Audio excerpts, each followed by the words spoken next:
இந்த இந்த அதிகமான இருண்டைந்த இந்தியாவிலே அவருடைய வல்லமை விளங்க வேண்டுமானால் கர்த்தர் உன்னை பயன்படுத்த விரும்புகிறார். அவருடைய வல்லமை விளங்க, அவருடைய மகத்துவம் விளங்க, அவருடைய மாட்சிமை விளங்க ஆண்டவர் உன்னை மட்டும்தான். இதைத்தான் லூக்கா 4:18 கர்த்தருடைய ஆவியானவர் என்மேல் இருக்கிறார், தரித்திரருக்கு சுவிசேஷத்தை சொல்ல. எனவேதான் வேதம் சொல்கிறது, அன்பானவர்களே, அப்போஸ்தலர் 2:39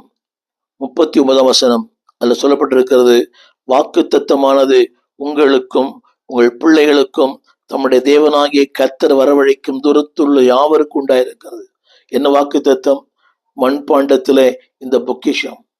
என்னுடைய பிள்ளையே, a life from God. இரண்டாவது, a life totally healed to God. மூன்றாவது, a life empowered by God. இந்த வல்லமையை தேவன் ஒவ்வொரு நாளிலும் புதிதாக்கி கொண்டிருக்கிறார். திரும்ப சொல்லுகிறேன், அந்த வார்த்தை 2:39-38 கூட அந்த வசனம் சொல்லப்பட்டிருக்கிறது, நீங்கள் பரிசுத்தாவின் வரத்தை பெறுவீர்கள். 2:38, 39, உங்களுக்கும் உங்கள் பிள்ளைகளுக்கும் கிறிஸ்து வரவழைக்கிற தூரத்திருக்கிற யாவருக்கும் அது உண்டாயிருக்கிறது. It is empowered. ஒவ்வொரு நாளும் தேவன் தம்முடைய ஆவியினாலே, தம்முடைய வல்லமையினாலே உங்களை அவர் உயிர்ப்பிக்கிறார்.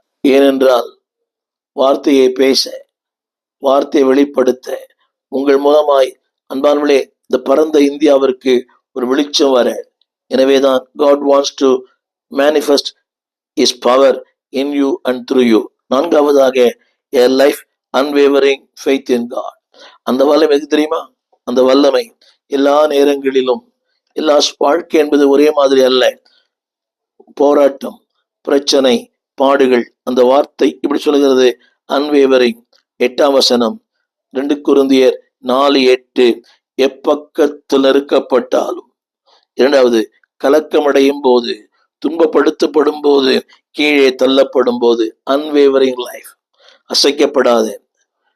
தமிழில் படிக்கிறேன், எப்பக்கத்திலும் நெருக்கப்பட்டாலும் ஒடுங்கி போவதில்லை, கலக்கமடைந்தும் மனமுறிவு அடைவதில்லை, துன்பப்படுத்தப்பட்டாலும் கைவிடப்படுவதில்லை, தள்ளப்பட்டாலும் மடிந்து போவதில்லை.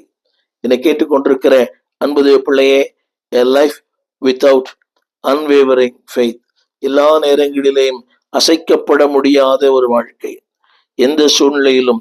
எனவேதான் 2 கொரிந்தியர் புஸ்தகம் 3:5 அந்த வார்த்தை சொல்லப்பட்டிருக்கிறது, எங்களால் ஏதாகிலும் ஆகும் என்பது